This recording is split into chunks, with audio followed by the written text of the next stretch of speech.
మన దేశంలో పుట్టి భారత గడ్డపై నివసిస్తూ మన శత్రు దేశంకు పూర్తి వివరాలు అందిస్తున్న ఇంటి దొంగలను విచారిస్తున్నప్పుడు దర్యాప్తు సంస్థలు విచారించినప్పుడు కళ్ళు బైర్లు కమ్మే అనేక అంశాలు విస్తుగొల్పే అంశాలు బయటపడుతున్నాయి. తాజాగా భారత్పై మేడం ఎన్ అస్త్రాన్ని పాకిస్తాన్ ప్రయోగించినట్టుగా తెలుస్తుంది.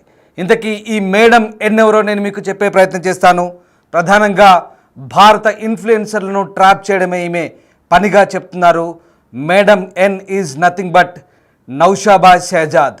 ఈమె పాకిస్తాన్ ఐఎస్ఐ కన్సర్న్లో పనిచేసే ఒక లేడీ ఎంటర్ప్రైనర్గా చెప్తున్నారు. పాకిస్తాన్ ఐఎస్ఐ ఆర్మీతో నేరుగా సంబంధాలు కలిగి ఉన్న ఈ నౌషాబా షహజాదా మసూద్కు పాక్ పెట్టిన కోడ్ పేరే మేడం ఎన్. జ్యోతి మల్హోత్రా వంటి ఇన్ఫ్లుయెన్సర్లు పాకిస్తాన్లో పర్యటించేందుకు సహాయం చేస్తున్నారు మేడం ఎన్. దాదాపు 500 మందితో భారత్లో స్లీపర్ సెల్ ఏర్పాటు చేసినట్టుగా తెలుస్తుంది. నెట్వర్క్ను ఏర్పాటు చేయాలన్నది ఈ మేడం ఎన్ స్కెచ్గా చెప్తున్నారు. ఆ మేరకు పాక్ ఆర్మీ నుంచి స్పష్టమైన ఆదేశాలు ఆమెకున్నట్టుగా తెలుస్తోంది. పాకిస్తాన్ నుంచి వచ్చిన భారత ఇన్ఫ్లుయెన్సర్లను అక్కడి ఆర్మీ అధికారులకు పరిచయం చేస్తూ మేడం ఎన్ తన పనిని చక్కబెడుతోంది. మన దేశం నుంచి ఇప్పటికే దాదాపు 3000 మందికి సహాయం చేసినట్టుగా తెలుస్తుంది. మేడం ఎన్ ఒక్క ఫోన్ కాల్ చేస్తే వీసా ఇవ్వాల్సిందే. మన ఇన్ఫ్లుయెన్సర్ల నుంచి ఇప్పటికే చాలామంది నుంచి కీలక సమాచారాన్ని పాకిస్తాన్ సేకరించిన సంగతి తెలిసిందే. ఇక ఈ మేడం ఎన్ ద్వారా పని మరింత సులువుగా మారిన పరిస్థితి కనబడుతుంది. స్క్రీన్పై మీరు చూస్తున్న ఆ మేడం ఎన్ ఎవరో కాదు, జ్యోతి మల్హోత్రా పక్కన ఈ బ్లూ డ్రెస్లో ఉంది ఆ మేడం ఎన్.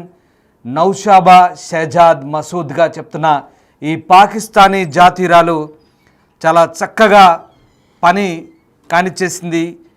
హనీ ట్రాప్ ముసుగులో చాలామంది ఇన్ఫ్లుయెన్సర్లని అక్కడ ట్రాప్ చేసి పాకిస్తాన్ ఇంటర్ సర్వీస్ ఇంటెలిజెన్స్ అధికారులకు పూర్తి స్థాయి సమాచారాన్ని చేరవేసిందనే విషయం మనకు అర్థమవుతుంది.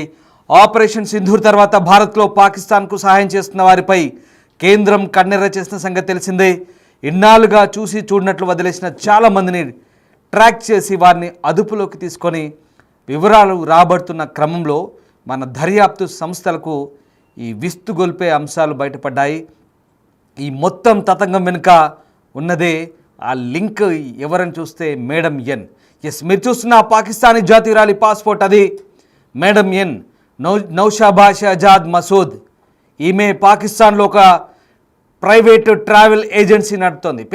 పేరుకు ప్రైవేటు ట్రావెల్స్ ఏజెన్సీ అయినప్పటికీ ఈమె పనంతా కూడా భారత్ నుంచి వచ్చే యూట్యూబర్లు అలాగే సోషల్ మీడియా ఇన్ఫ్లుయెన్సర్లను హనీ ట్రాప్ చేయడం ద్వారానో లేదా ఇతరత్ర మార్గాల ద్వారా ట్రాప్ చేసి భారత్కు సంబంధించినటువంటి సున్నితమైన నిఘా సమాచారాన్ని రాబట్టి వారికి సహాయం చేస్తున్న ముసుగులో సహాయం చేస్తూ భారత్ నుంచి వచ్చే వాళ్ళ నుంచి పూర్తి సమాచారాన్ని రాబట్టి పాకిస్తాన్ ఇంటర్ సర్వీస్ ఇంటెలిజెన్స్కు చేరవేయడమే ఈమె ప్రధాన కర్తవ్యంగా చెప్తున్నారు. ఈమె ఆ దేశ నిఘా సంస్థ ఐఎస్ఐ తరపున పనిచేస్తూ భారత్లో ఈ సోషల్ మీడియా ఇన్ఫ్లుయెన్సర్లను ట్రాప్ చేసినట్లుగా తెలుస్తోంది. పాకిస్తాన్లో ట్రావెల్ ఏజెన్సీ నడుపుతున్న ఈమెను మేడం ఎన్గా సంబోధిస్తారు. సరే, ఆమె ఆ దేశస్తురాలు, ఆమె పని ఖచ్చితంగా వాళ్ళ దేశానికి సహాయం చేయడమే. కానీ మన దేశానికి చెందిన ఈ సోకాల్డ్ ఇన్ఫ్లుయెన్సర్ల బుద్ధి ఎక్కడికి పోయింది? సొంత దేశానికి వెన్నుపోటు పొడుస్తూ ఇక దేశానికి ద్రోహం చేసే వీళ్ళనేమనాలి? పాకిస్తాన్ వేసే చిల్లర డబ్బులకు ఆశపడి చాలామంది ఇన్ఫ్లుయెన్సర్లు కావచ్చు, అలాగే భారతదేశంలో ఉంటున్నటువంటి చాలామంది కొంతమంది ట్రావెల్ ఏజెంట్లుగా పనిచేస్తున్న వాళ్ళు కావచ్చు, మిగతా ఆర్మీతో సహా కొంతమంది ఆర్మీలో పనిచేస్తున్న వాళ్ళు ఉన్నారు. వీళ్ళంతా కూడా రకరకాల కారణాల చేత హనీ ట్రాప్లో చిక్కుకునో, డబ్బులకు ఆశపడో, ఇతరత్ర కారణాల వల్ల వీళ్ళంతా కూడా పాకిస్తాన్ ఐఎస్ఐ కోసం సమాచారం అందించిన వాళ్ళే. అయితే వీళ్ళందరినీ కోఆర్డినేట్ చేసేది ఎవరో కాదు, మనకు కనిపిస్తున్న బ్లూ డ్రెస్లోని ఈ మేడం ఎన్. ఈవిడే నౌషాబా. చాలా క్లియర్గా ఆమె పిక్చర్ మనకు స్క్రీన్పై చూడొచ్చు. పాకిస్తాన్ పాస్పోర్ట్తో ఉన్నటువంటి షహజాద్ మసూద్, ఈమె పేరే నౌషాబా షహజాద్ మసూద్గా చెప్తున్నారు. ఈమె ఏజెన్సీ ద్వారా, ట్రావెల్ ఏజెన్సీ ద్వారా మన భారత సోషల్ మీడియా ఇన్ఫ్లుయెన్సర్లకు కావచ్చు, మిగతా యూట్యూబర్లకు కావచ్చు, ఇతరత్ర కొంతమంది పర్యాటకులకు కావచ్చు, ఆ ఏజెన్సీ ద్వారా సహాయం అందించడం, వారిని గుర్తించి, ముఖ్యంగా వారినందరినీ కూడా గుర్తించి ఇంటర్నెట్ ద్వారా లేదా ఇన్స్టాగ్రామ్ లేదా ఫేస్బుక్ ఇలాంటి ప్లాట్ఫామ్స్ ద్వారా వీళ్ళందరికీ సంప్రదించి పాకిస్తాన్కి రప్పించడం, వారి నుంచి భారత్ సంబంధించిన సమాచారాన్ని రాబట్టడం, ఇదే ఈమె మెయిన్ టాస్క్గా తెలుస్తోంది. ఇటీవలి కాలంలో అరెస్ట్ అయిన యూట్యూబర్ జ్యోతి మల్హోత్రాతో పాటు పలువురు సోషల్ మీడియా ఇన్ఫ్లుయెన్సర్లంతా కూడా ఈమె వలలో పడిన వారేనని తెలుస్తోంది. ఒకసారి మనం చూస్తే అర్థమవుతుంది, వాస్తవానికి ఈవిడ వ్యవహార శైలి అంతా కూడా చాలా అనుమానాస్పదంగా భారత్ పసిగట్టిన తర్వాత ఒక్కొక్కటిగా కంప్లీట్గా దానికి సంబంధించిన వ్యవహారాలన్నీ కూడా బయటపడుతున్నాయి. అంతేకాదు వల విసిరినట్టుగా కూడా తెలుస్తోంది. ఒకసారి ఆమెకు సంబంధించిన పూర్తి ఫోటో మళ్ళీ మీకు చూపిస్తాను. బ్లూ డ్రెస్లో ఉంది నౌషాబా, వల విసురుతోంది. ఎస్, నౌషాబా నిజంగా అందగతే కావచ్చు, కానీ ఆమె వలకు చిక్కుకొని కొంతమంది భారతీయులు ఆమెకు సమాచారాన్ని అందించారు. ఆ అందాన్ని ఎరవేస్తోంది ఈ నౌషాబా. అందాన్ని ఎరవేసి వలలో చిక్కిన తర్వాత పూర్తిగా ఆ ట్రాప్ చేసి హైనీ ట్రాప్ కూడా చేసింది. చాలామంది ఇన్ఫ్లుయెన్సర్లని హైనీ ట్రాప్ చేయడం ద్వారా వాళ్ళని ఐఎస్ఐకి పరిచయం చేసి వారి దగ్గర నుంచి సున్నితమైన సమాచారాన్ని రాబట్టిందంటే పాకిస్తాన్ ఎంతకి దిగజారిందో మనకు ఒకసారి చాలా క్లియర్గా అర్థమవుతుంది. ఇక భారత్లో ప్రధానంగా ఈ సోషల్ మీడియా ఇన్ఫ్లుయెన్సర్లే టార్గెట్గా పెట్టుకొని వారికి డబ్బు ఆశ చూపి లేదంటే వల విసిరి వాళ్ళ నుంచి రహస్యాలను పూర్తిగా బయటకు లాగింది.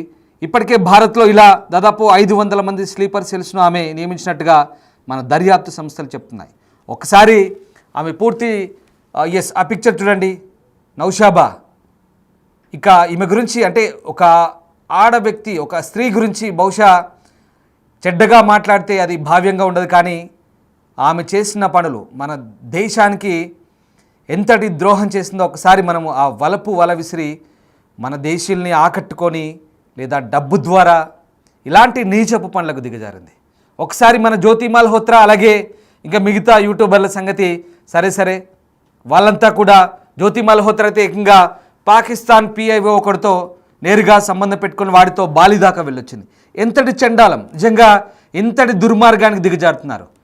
అసలు జ్యోతి మల్హోత్రా విషయం చూస్తే నిజంగా విస్తుగొల్పే అంశాలు.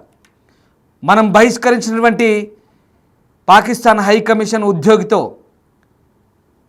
కాంటాక్ట్లోకి వెళ్ళి వాడు పరిచయం చేసిన ఇంకో ఇస్లామాబాద్ PIOతో కాంటాక్ట్ పెట్టుకొని నేరుగా వాడితో ఇండోనేషియాకు వెళ్ళి జకార్తాకు వెళ్ళి వారం రోజులు వాడితో సరదాగా గడిపొచ్చింది. ఎస్, మీరు ఆ జ్యోతి మల్హోత్రా వీడియో ఒకసారి చూస్తే మీకు అర్థమవుతుంది. రీల్స్పై డ్యాన్స్ చేస్తుంది ఆవిడే జ్యోతి మల్హోత్రా. ఎంతకు దిగజారిందంటే ఏకాంతంగా పాకిస్తాన్ PIOతో ఇండోనేషియా దాకా వెళ్ళి గడిపొచ్చి భారత రహస్యాలను చెప్పింది. అంతేకాదు పాకిస్తాన్లో పంజాబ్ స్టేట్ సీఎం అయినటువంటి నవాజ్ షరీఫ్ కూతురుతో కూడా ఆమె ఏకంగా వీడియోలు చేయగలిగిందంటే ఒకసారి ఆమె ఏ స్థాయిలో పాకిస్తాన్లో అంత స్వేచ్ఛగా విచ్చలవిడిగా తిరిగిందంటే ఇలాంటి మేడం లాంటి వ్యక్తులు ఇచ్చిన సపోర్ట్ వల్లే ఆమె అంతగా స్వేచ్ఛగా తిరగగలిగింది. సో కేవలం వీళ్ళే మాత్రమే కాదు, భారత్లో ఏకంగా 500 మందితో ఒక స్లీపర్ సెల్ నెట్వర్క్ను ఏర్పాటు చేశారంటే వీళ్ళు ఎంతకు దిగజారారో.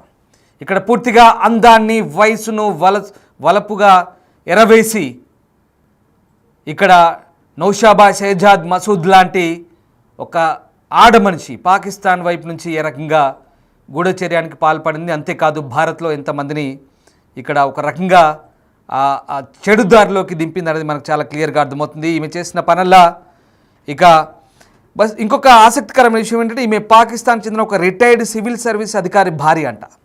ఇది మరీ విడ్డూరం. ఒక సివిల్ సర్వీస్ అధికారి భార్య అయ్యుండి, అంటే ఒక ఉన్నత స్థాయి అధికారి భార్య అయ్యుండి ఇంతలా దిగజారి భారత్కు సంబంధించినటువంటి ఈ ఇన్ఫ్లుయెన్సర్లని ఆమె దారిలోకి తెచ్చుకొని ఎందుకు ఇంతటి దిగజారుడుతనానికి పాల్పడింది అనేది సరే, వాళ్ళ దేశం కోసం ఆమె ప్రయత్నం చేస్తుంది, కానీ భారత ఇన్ఫ్లుయెన్సర్లు ఆమె వలలో పడి మరింత దిగజారుడుతనానికి లోనవడం అనేది ఇక్కడ ఆశ్చర్యకరమైన విషయం. ఆ రకంగా తన కాంటాక్ట్లో వచ్చిన వాళ్ళందరినీ కూడా పాకిస్తాన్ ఆర్మీ ISIకి పరిచయం చేయడం, ఆ తర్వాత వారి సమాచారాన్ని చేరవేయడం, ఇదంతా కూడా ఈమె పనిగా చెప్తున్నారు. సో ప్రస్తుతం ఈమె వలలో చిక్కున్న వారు ఎవరినందరినీ కూడా పూర్తిగా భారత ప్రభుత్వం ఇప్పుడు అందరినీ కూడా ట్రేస్ అవుట్ చేసే పనిలో ఉంది. అనేక అంశాలు, కీలకమైన అంశాలు బయటపడ్డాయి. ఈమెకు మేడం ఎన్ అంటూ పేరు కూడా పెట్టినట్టుగా తెలుస్తోంది. సో లాహోర్ వ్యక్తిగా చెప్తున్నారు. జయానా ట్రావెల్స్ అండ్ టూరిజం పేరుతో వ్యాపారం నడుపుతుంది ఈమె. ప్రధానంగా ఇక్కడ అంటే ఎవరైతే కాస్త ఫేమస్ అయి ఉన్నారో, ఎవరైతే ఎక్కువ సబ్స్క్రైబర్స్ ఉన్నారో, ఎక్కువ మంది ఫాలోవర్స్ ఉన్నారో వాళ్ళందరినీ కూడా మరీ పర్టికులర్గా భారత్ యూట్యూబర్స్ కావచ్చు, ఈ సోషల్ మీడియా ప్లాట్ఫామ్స్లో ఎవరైతే యాక్టివ్గా ఉన్నారో వాళ్ళందరినీ కూడా హనీ ట్రాప్ ద్వారా బంధించడం, ఐఎస్ఐ గూఢచర్య నెట్వర్క్కు అనుసంధానం చేయడం, ఇదే ఈమె ప్రధాన టాస్క్గా చెప్తున్నారు. మహారాష్ట్ర, ఉత్తరప్రదేశ్, ఏటీఎస్ జరిపిన దర్యాప్తులో నౌషాబా గత 6 నెలల్లో పాకిస్తాన్లో, విదేశాల్లో నివసిస్తున్న దాదాపు 3,000 మంది భారతీయులకు 1,500 మంది భారత సంతతి చెందిన వారికి సౌకర్యాలు కల్పించిందంటే ఇంకా ఈమె పని పూర్తిగా అదే. భారత్ చెందిన వ్యక్తుల్ని ట్రాప్ చేయడము, వాళ్ళందరికీ సహాయం చేస్తున్నట్టుగా నటించడము, ఇక వాళ్ళ దగ్గర నుంచి సమాచారాన్ని రాబట్టడం, ఇదే ఈమె ప్రధాన టాస్క్గా చెప్తున్నారు. ఐఎస్ఐ కింద పనిచేస్తుంది కాబట్టి ఆ మాత్రం ఆమె దేశానికి సేవ చేస్తుంది అనుకుందేమో బహుశా. కానీ పక్క దేశానికి ద్రోహం చేస్తున్న పనిని వాళ్ళకి అక్కర్లేదు, వాళ్ళ సొంత దేశ ప్రయోజనాలు నెరవేరితే చాలు. కానీ ఇక్కడ మన దేశ ఇన్ఫ్లుయెన్సర్ని తప్పుబట్టాలి, పక్క దేశానికి అమ్ముడిపోయి దిగజారి ఇలాంటి వారి వలలో చిక్కుకొని ట్రాప్కి గురవడం అనేది ఇక్కడ పూర్తి స్థాయిలో భారత ప్రభుత్వం ఆరా తీస్తుంది. ఇక ఈమె ట్రాప్ చేసింది చాలామందిని, కేవలం హిందువే కాదు సిక్కు యాత్రికులు కూడా నౌషాబా ప్రత్యేకంగా టార్గెట్ చేసుకున్నట్టు తెలిసింది. సున్నితమైన సమాచారాన్ని పొందడానికి ఆమె వీళ్ళ ద్వారా పరిచయం చేయడం ద్వారా, అంతేకాదు ఇక పాకిస్తాన్లో చాలామంది అంటే యూట్యూబర్లు ఒక ప్రెస్టీజియస్గా తీసుకున్నారు. అంటే పాకిస్తాన్లో మనకు అలౌడ్ లేదు కాబట్టి అక్కడ వీడియోలు చేస్తే బాగా వ్యూస్ వస్తాయి, బాగా చాలామంది చూస్తారు, రెవెన్యూ వస్తుందని ఒక పిచ్చి ఆశతో కొంతమంది పాకిస్తాన్లోని కొన్ని ప్రదేశాలకు వెళ్ళే ప్రయత్నం చేస్తారు. అందులో భాగంగానే బీఎస్వైగా చెప్తున్న ఈ సన్నీ యాదవ్ లాంటి వ్యక్తులు పదే పాకిస్తాన్కి వెళ్ళడం, జ్యోతి మల్హోత్రా లాంటి వ్యక్తులు, ఇలాంటి వాళ్ళందరికీ కూడా వీసాలు జారీ చేయడానికి చాలా ఈజీగా ఈ నౌషాబా, ఈ మేడం ఎన్ ఢిల్లీలోని పాకిస్తాన్ రాయబార కార్యాలయంలో ఆమెకు చాలా ఇంపాక్ట్ ఉన్నట్టుగా తెలుస్తోంది. వాళ్ళందరికీ కూడా ఆమె first secretary visa Suhail Qamar, అలాగే కౌన్సిలర్ ఉమర్ షెరియార్తో ప్రత్యక్ష సంబంధాలు ఉన్నట్టుగా తెలుస్తుంది. ఢిల్లీలోని పాకిస్తాన్ హై కమిషనర్ ఆఫీసర్లతో నేరుగా సంబంధాలు ఉన్న ఈమె భారత ఇన్ఫ్లుయెన్సర్లకు వీసాలు ఇప్పించడంలో చాలా కీలక పాత్ర వహించినట్టు చెప్తున్నారు. మేడం ఎన్ ఒక్క ఫోన్ కాల్ కొడితే చాలు, చాలా ఈజీగా పాకిస్తాన్ వీసా వచ్చేదంట. అంటే ఈమె ఇన్ఫ్లుయెన్స్ ఎంత దాకా ఉందో ఒకసారి మనం అర్థం చేసుకోవచ్చు. ఆ రకంగా కేవలం అది మాత్రమే కాదు, పాకిస్తాన్ హై కమిషన్ ఆఫీసులో వీసా అధికారిగా పనిచేసిన ఐఏఎస్ అధికారి డానిష్తో కూడా ఈమె ఎప్పటికప్పుడు కాంటాక్ట్లో ఉన్నట్టుగా తెలుస్తుంది.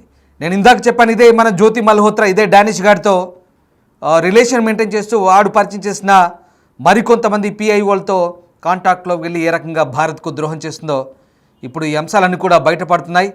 సో భారత్ నుంచి పాకిస్తాన్కి వచ్చే టూరిస్ట్ వీసాలకి ఎలాంటి కండిషన్లు పెట్టకుండా నౌషాబా రికమెండ్ చేస్తే చాలు ఈజీగా వీసాలు వచ్చేవంట. సో ఆ రకంగా నౌషాబాకు భారత్లో ఇంకా విస్తుగొల్పే అంశాలు మీకు కొన్ని చెప్పే ప్రయత్నం చేస్తాను. భారత్లోని అనేక నగరాల్లో ఈమె ఏజెంట్లు ఉన్నట్టుగా చెప్తున్నారు. ఇక ఈమె హిందూ యాత్రికులకు కల్పించిన సౌకర్యాలు, అలాగే సిక్కు యాత్రికులకు కల్పించిన సౌకర్యాల విషయంలో వాళ్ళంతా కూడా సంతృప్తి చెందడంతో ఆమె చెప్పిన సమాచారం అంతా కూడా రాబట్టే ప్రయత్నం చేశారు. ఢిల్లీతో సహా అనేక నగరాల్లో తన ఏజెంట్లను నియమించుకున్నట్టు తెలుస్తున్నారు. వాళ్ళంతా కూడా సోషల్ మీడియాలో వ్యక్తిగత సమాచారాన్ని కూడా చెప్పినట్టుగా చెప్తున్నారు. సో దర్యాప్తులో పట్టుబడిన ఈ స్పైలంతా కూడా మొబైల్ ఫోన్ నుంచి నౌషాబా నంబర్, అలాగే బ్యాంక్ అకౌంట్ వివరాలు కూడా లభించాయంటే ఎంత స్థాయిలో నెట్వర్క్ పెంచుకోగలిగిందో ఈ మేడం ఎన్. ఆ స్క్రీన్పై చూస్తున్న ఈ దుర్మార్గురాలు నౌషాబా భారత్పై ఎలాంటి విష ప్రయోగం చేసిందో ఒకసారి మనం చూస్తే అర్థమవుతుంది. ఈ ఖాతాలన్నీ కూడా, ఆమె బ్యాంక్ ఖాతాలన్నీ కూడా లాహోర్లోని హబీబ్ బ్యాంక్ లిమిటెడ్ హెచ్బిఎల్లో ఉన్నాయి. అలాగే వీటిలో US$ ఖాతా కూడా ఉన్నాయట, వ్యక్తిగత ఖాతాలు. భారతీయుల ఎవరైతే ఉన్నారో ఇన్ఫ్లుయెన్సర్లతో ఈ డబ్బు మార్గాలపై కూడా ఆమె ఎలాంటి ట్రాన్సాక్షన్ చేసింది, వాళ్ళకి ఏ రకంగా డబ్బు అప్పచెప్పిందనే అంశాలు కూడా పూర్తిగా ఇప్పుడు మన దర్యాప్తు సంస్థలు బయటికి తీస్తున్నాయి. సో ఆ రకంగా జ్యోతి మల్హోత్రాని 2023-2024 పాకిస్తాన్ సందర్శించినప్పుడు ఈ నౌషాబాని, ఈ మేడం ఎన్ఏ ఐఎస్ఐ అధికారులకు పరిచయం చేసినట్టుగా చెప్తున్నారు. సో మొత్తం మీద అనేక కుట్రలు చేశారు భారత్పై. ఇప్పుడు అవన్నీ కూడా ఒక్కొక్కటిగా బయటపడుతున్న పరిస్థితి కనబడుతోంది. ఈమె అక్కడి ప్రభుత్వానికి చెందిన ఎవాక్యూట్ ట్రస్ట్ ప్రాపర్టీ బోర్డుతో కలిసి పనిచేస్తున్నట్టుగా చెప్తున్నారు. కాబట్టి ఆమెకు ఆ దేశ సైన్యం ఐఎస్ఐతో బలమైన సంబంధాలు ఉన్నాయి. ఆ రకంగా షహజాద్ పాత్ర ఇప్పుడైతే వెలుగు చూస్తుంది. భారత్లో ఆమె ఎలాంటి కుట్రలు చేసింది, దాదాపు 1 కాదు 2 కాదు 3,000 నుంచి దాదాపు 5,000 మంది వరకు ఆమె సహాయం చేసినట్టు చెప్తున్నారు. ఇక ఏకంగా భారత్లో 500 మందిని ఆమె ఆమె ఏజెంట్లుగా నియమించుకున్నారంటే ఈ మేడం ఎన్ నౌషాబా షహజాద్ మసూద్ ఎంతటి విషయాన్ని చిమ్మిందో, భారత్లో ఎలాంటి స్పైలను నియమించుకొని పాకిస్తాన్కి సహాయం చేసిందో ఒక్కసారి మనకు అర్థమవుతుంది. ఓవరాల్గా దర్యాప్తు సంస్థల మొత్తం వ్యవహారంలో మేడం ఎన్కు సంబంధించిన పూర్తి స్థాయి సమాచారం బయటపడడంతో ఇప్పుడు దర్యాప్తు సంస్థలు అయితే అప్రమత్తమయ్యాయి. ఇంకా వీళ్ళే ఉన్నారా, ఇంకా ఎవరైనా ఈ మేడం ఎన్ ట్రాప్లో చిక్కున్నారా, వీళ్ళందరినీ ఏ రకంగా బయటకు రాబట్టాలి, వీళ్ళ సమాచారం అంతా కూడా ఏ రకంగా బయటకు తీయాలనే కోణంలో ప్రస్తుతం దర్యాప్తు సంస్థలు అయితే పూర్తి స్థాయి లోతైన దర్యాప్తు కొనసాగిస్తున్నాయి. ఇప్పటికైతే పట్టుబడినటువంటి గూఢచారులంతా కూడా వాళ్ళందరి దగ్గర ఈమె కాంటాక్ట్ నెంబరు, ఈమె బ్యాంక్ అకౌంట్ ఉందంటే అక్కడి నుంచి ఇక్కడికి డబ్బు ఎలా ట్రాన్స్ఫర్ చేశారు, పాకిస్తాన్ ఇచ్చే డబ్బుకు మన వాళ్ళు ఏ రకంగా ఆశపడ్డారు, ఏ రకంగా దేశద్రోహం చేశారన్నది చాలా క్లియర్గా స్పష్టమవుతుంది. ఇప్పటికైతే దర్యాప్తు సంస్థలు చాలా వేగంగా చాలా లోతైన దర్యాప్తు సాగిస్తున్నాయి.